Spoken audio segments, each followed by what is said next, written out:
నమస్తే, నా పేరు తేజస్విని. బీసీఎన్ న్యూస్ కి స్వాగతం. ముందుగా ముఖ్యాంశాలు.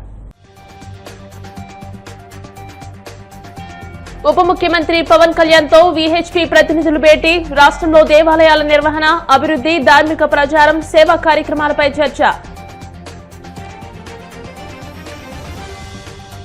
నేడు దివంగత ముఖ్యమంత్రి వైఎస్ రాజశేఖర రెడ్డి వర్ధంతి. కుటుంబ సభ్యులతో కలిసి ఇడుపులపాయలోని వైఎస్ఆర్ ఘాట్లో నివాళులర్పించిన ఏపీ పీసీసీ అధ్యక్షులు వైఎస్ షర్మిల.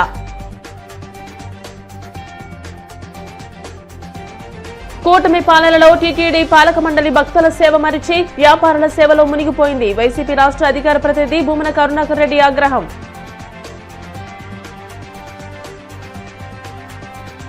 సింహాచలం అప్పన్న హుండీ లెక్కింపులో సిబ్బంది చేతివాటం. 50,000 దొంగిలించేందుకు ప్రయత్నించిన 2 ఉద్యోగులను పట్టుకున్న అధికారులు. మంగళగిరిలో రాష్ట్ర ఉప ముఖ్యమంత్రి పవన్ కళ్యాణ్ తో విశ్వ హిందూ పరిషత్ అఖిల భారత ఆర్గనైజింగ్ సెక్రటరీ జనరల్ మిలింద్ పరాందే మర్యాదపూర్వకంగా భేటీ అయ్యారు. వీహెచ్పీ ప్రతినిధులు రాష్ట్రంలో దేవాలయాల నిర్వహణ, అభివృద్ధి, ధార్మిక ప్రచారం, సేవా కార్యక్రమాలపై చర్చించారు. ఈ ఏడాది జనవరిలో విజయవాడ వేదికగా నిర్వహించిన హైందవ శంఖారావం డిక్లరేషన్ గురించి వీహెచ్పీ నేతలు వివరించారు. ఈ సమావేశంలో వీహెచ్పీ అఖిల భారత ఉపాధ్యక్షుడు గోకరాజు గంగరాజు, ఏపీ తెలంగాణ క్షేత్ర కార్యదర్శి టి సత్య రవికుమార్, రాష్ట్ర అధ్యక్షుడు వబిలిశెట్టి శ్రీ వెంకటేశ్వర్లు, రాష్ట్ర కోశాధికారి వి దుర్గాప్రసాదరాజు పాల్గొన్నారు. దివంగత ముఖ్యమంత్రి డాక్టర్ వైఎస్ రాజశేఖర రెడ్డి వర్ధంతి సందర్భంగా ఏపీ పీసీసీ అధ్యక్షురాలు వైఎస్ షర్మిల కుటుంబ సభ్యులతో కలిసి ఇడుపులపాయలోని వైఎస్ఆర్ ఘాట్లో ఘనంగా నివాళులర్పించారు. అనంతరం మత పెద్దలు నిర్వహించిన ప్రత్యేక ప్రార్థనల్లో పాల్గొన్నారు. వైఎస్ఆర్ సతీమణి విజయమ్మ, షర్మిల, ఇతర కుటుంబ సభ్యులు ప్రత్యేక ప్రార్థనల్లో పాల్గొని మహానేతను స్మరించుకున్నారు. ఈరోజు రాజశేఖర రెడ్డి గారి 16వ వర్ధంతి. ఈ సందర్భంగా ఇక్కడికి రాజశేఖర రెడ్డి గారికి నివాళులు అర్పించడానికి ఎంతోమంది అభిమానులు ఈరోజు ఇక్కడికి రావడం జరిగింది. వారందరికీ కృతజ్ఞతలు చెప్పుకుంటూ, రాలేకపోయిన వారికి కూడా రాజశేఖర రెడ్డి గారిని ఎంతో ప్రేమించిన వారు ఎంతోమంది ఉన్నారు. కోట్ల మంది ప్రజల గుండెల్లో రాజశేఖర రెడ్డి గారు ఉన్నారు. వాళ్ళ ఇళ్లలో దేవుల పటాల పక్కన రాజశేఖర రెడ్డి గారు పెట్టుకున్న వారు ఉన్నారు. ఆయన అద్భుతమైన పథకాల వల్ల లబ్ధి పొందిన వాళ్ళు ఎంతోమంది ఉన్నారు. వాళ్ళందరికీ కూడా రాజశేఖర రెడ్డి గారి మీద ఉన్న వారికి ఉన్న అభిమానానికై మనస్ఫూర్తిగా కృతజ్ఞతలు చెప్పుకుంటున్నాం. మరొకసారి ఈరోజు మనందరము గుర్తు చేసుకోవాలి రాజశేఖర రెడ్డి గారి అద్భుతమైన జీవితం. దేవుడు రాజశేఖర రెడ్డి గారిని ఎంత గొప్పగా వాడుకున్నారో. 16 సంవత్సరాలు అయిపోయినా కూడా ఇంతమంది గుండెల్లో రాజశేఖర రెడ్డి గారు ఇంకా బ్రతుకున్నారు అంటే అది సామాన్యమైన జీవితం కాదు. ఆరోగ్యశ్రీ అయినా, రైతులకి ఉచితంగా విద్యుత్ అయినా, ఫీజు రీయింబర్స్మెంట్ అయినా, ఇలాంటి ఎన్నో అద్భుతమైన పథకాలు రాజశేఖర రెడ్డి గారి గుండెల్లో నుంచి పుట్టిన పథకాలు. వాటన్నిటిని బట్టి మరొకసారి దేవునికే give him all the glory. And ఇంత అద్భుతమైన జీవితం రాజశేఖర రెడ్డి గారికి ఇచ్చారు. అందును బట్టి ఇంత ఆదరణ ప్రజలు రాజశేఖర రెడ్డి గారికి ఇచ్చారు. అందును బట్టి అందరికీ మరొకసారి కృతజ్ఞతలు చెప్పుకుంటూ, మరి ముఖ్యంగా రాజశేఖర రెడ్డి గారు చనిపోతే ఆ బాధను భరించలేక, ఆ నిజాన్ని జీర్ణించుకోలేక ఆయన వెనకాలే దాదాపు 700 మంది వాళ్ళ ప్రాణాలు వదలటం జరిగింది. వాళ్ళందరికీ కూడా వారికి ఈరోజు రాజశేఖర రెడ్డి గారి కుటుంబం, రాజశేఖర రెడ్డి గారి అభిమానులు మనస్ఫూర్తిగా నివాళులు అర్పిస్తున్నాం. కూటమి పాలనలో టీటీడీ పాలక మండలి భక్తుల సేవ మరిచి వ్యాపారుల సేవలో మునిగిపోయిందని వైసీపీ రాష్ట్ర అధికార ప్రతినిధి టీటీడీ మాజీ చైర్మన్ భూమన కరుణాకర్ రెడ్డి ఆగ్రహం వ్యక్తం చేశారు. తిరుపతిలో ఆయన మీడియాతో మాట్లాడుతూ, అద్దె చెల్లించకుండా 2 కోట్ల బకాయిలు పడ్డ సన్నిధానం క్యాంటీన్ను ముఖ్యమంత్రి కార్యాలయ ఆదేశాలతో ఆగమేఘాల మీద తిరిగి ఓపెన్ చేయడాన్ని ఆయన తీవ్రంగా ఆక్షేపించారు. నిబంధనలకు విరుద్ధంగా 201 చదరపు మీటర్ల స్థలాన్ని ఆక్రమించి నిర్మాణాలు చేపడితే టీటీడీ కంటి తుడుపు చర్యలు తీసుకోవడాన్ని తీవ్రంగా తప్పుపట్టారు. 16/9/2024లో TTD executive engineer, deputy executive officer అయిన పంచాయతీ అండ్ రెవెన్యూ ఆఫీసర్కు దీనికి సంబంధించి లెటర్ కూడా రాయటం జరిగింది. అయ్యా, వీళ్ళు ఆక్రమించినటువంటి స్థలంలో కట్టడాలు కడుతున్నారు అని రాసి కొద్ది రోజులు మేము ఇన్స్పెక్ట్ చేసినప్పుడు ఆపినారు కానీ మళ్ళీ కట్టడం ప్రారంభించినారు అని ఆ ఎగ్జిక్యూటివ్ ఇంజనీర్ రిపోర్ట్ కూడా చేయటం జరిగింది. యాక్చువల్ గా లైసెన్స్ కండిషన్స్ ప్రకారము రెంట్ ఎప్పుడైతే మనం ప్రొసీడింగ్స్ ఇచ్చామో, ప్రొసీడింగ్స్ ఇచ్చినటువంటి నెల ఆఖరుకు కట్టకపోతే వెంటనే క్యాంటీన్ ను క్లోజ్ చేయొచ్చును అని చాలా స్పష్టంగా టీటీడీ ప్రొసీడింగ్స్ లోనే ఉన్నది.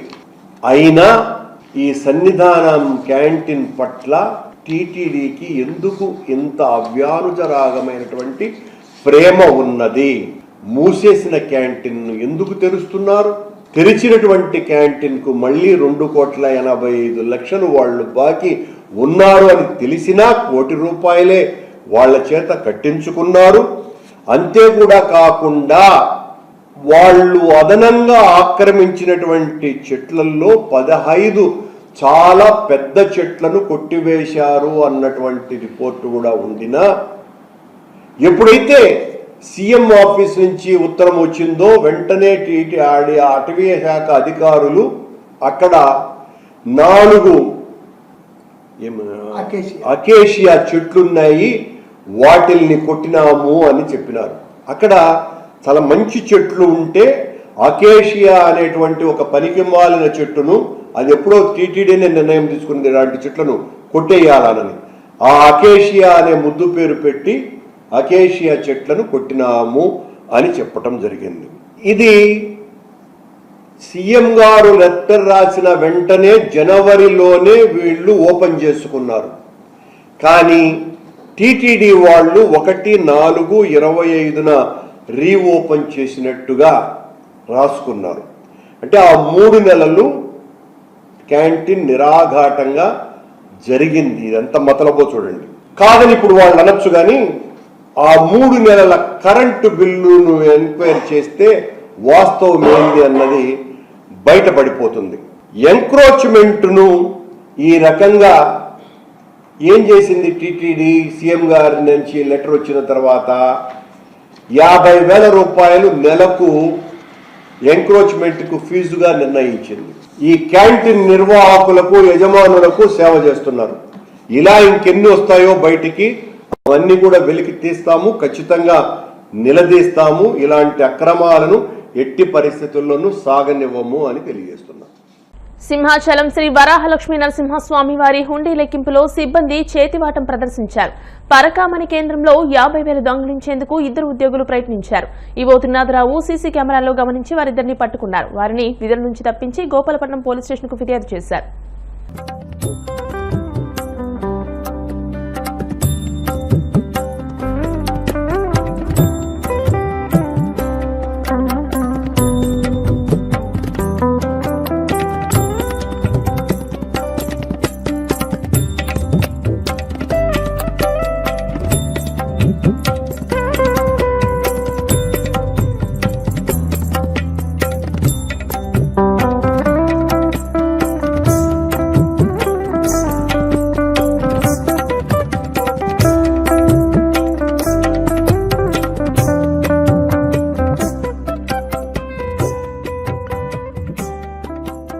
సింహాచలం దేవస్థానంలో హుండీయల్స్ ఓపెన్ చేయడం జరిగిందండి.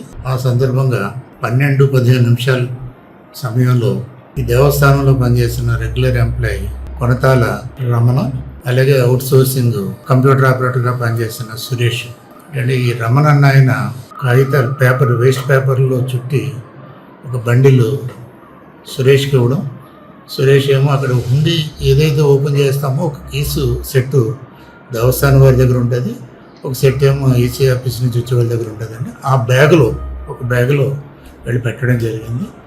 అది నేను చూసి వెంటనే మా అసిస్టెంట్ ఎగ్జిక్యూటివ్ ఆఫీసర్ని వెళ్ళి చెక్ చేయమంటే అందులో 111 500 నోట్లు అందులో ఉండడం జరిగింది. ఇమీడియట్గా పోలీస్ కంప్లైంట్ ఇవ్వడం, ఆ నోట్లు ఏదైతే ఉన్నాయో విత్ నెంబర్స్తో పోలీస్ కంప్లైంట్ ఇవ్వడం జరిగిందండి. అలాగే రెగ్యులర్ ఎంప్లాయీ కాబట్టి అతన్ని ఇమీడియట్గా సస్పెండ్ చేయడానికి ఫైల్ మూవ్ చేయడం జరిగింది. అవుట్ సోర్సింగ్ ఎంప్లాయీ కాబట్టి ఆయన అవుట్ ఆఫ్ డ్యూటీ పెట్టడం.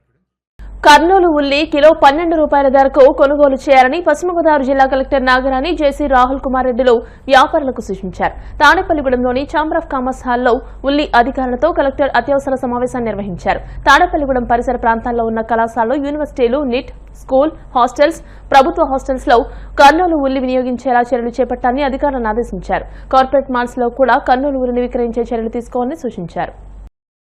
కర్నూలు, నంద్యాలలో పండించే ఉల్లిపాయలు అకాల వర్షాల వల్ల డ్యామేజ్ అవ్వడం జరిగింది. అవి కొంత డ్యామేజ్ ఉంది, కొంతవరకు బాగానే ఉన్నాయి. సో అవి ఇక్కడ సాధారణంగా ఇక్కడ తాడేపల్లిగూడెం మార్కెట్కి వచ్చి ఇక్కడ నుంచి డిఫరెంట్ ప్లేసెస్కి వెళ్తూ ఉంటాయి. అయితే వాటి క్వాలిటీ ఇష్యూస్ ఉండడం, తర్వాత రేట్స్ ఇవన్నీ కూడా ఉన్నాయి. అవన్నీ కూడా మేము రెక్టిఫై చేయడానికి చూస్తున్నాం. వాటికి కూడా సాధారణంగా కొంచెం డ్రై అయిపోయిన ఉల్లిపాయలను తినడానికి ఇక్కడ అలవాటు ఉంది. బట్ అది సేమ్ డే కుక్ చేసుకుని తినే విధంగా ప్రజల్ని రిక్వెస్ట్ చేస్తున్నాం. మేము అందరినీ కూడా కొని ఈ కర్నూలు ఉల్లిపాయలు, మామూలుగా షోలాపూర్ మహారాష్ట్ర నుంచి వచ్చే ఉల్లిపాయలు తినుకునే అలవాటు అందరికీ ఉంది. అయితే ఇక్కడ ఈ క్రైసిస్లో రైతులు ఇబ్బంది పడుతున్న ఈ సమయంలో ప్రజలందరినీ కోరేది ఏంటంటే మన రాష్ట్రంలో పడిన కర్నూలు, నంద్యాల రైతులు పండించిన ఉల్లిపాయలతో వంట చేసుకుని వాళ్ళని సపోర్ట్ చేయాల్సిందిగా కోరుతున్నాం. మేము కూడా వారికి రేటు ఎటువంటి ఇబ్బంది లేకుండా మంచి రేటు ఇచ్చుకునే విధంగా, అట్లా కన్సంప్షన్ కూడా జిల్లాలో పెరిగే విధంగా చర్యలు తీసుకుంటున్నామండి. Thank you. ఇప్పుడు కాసేపు ప్రకటనలు.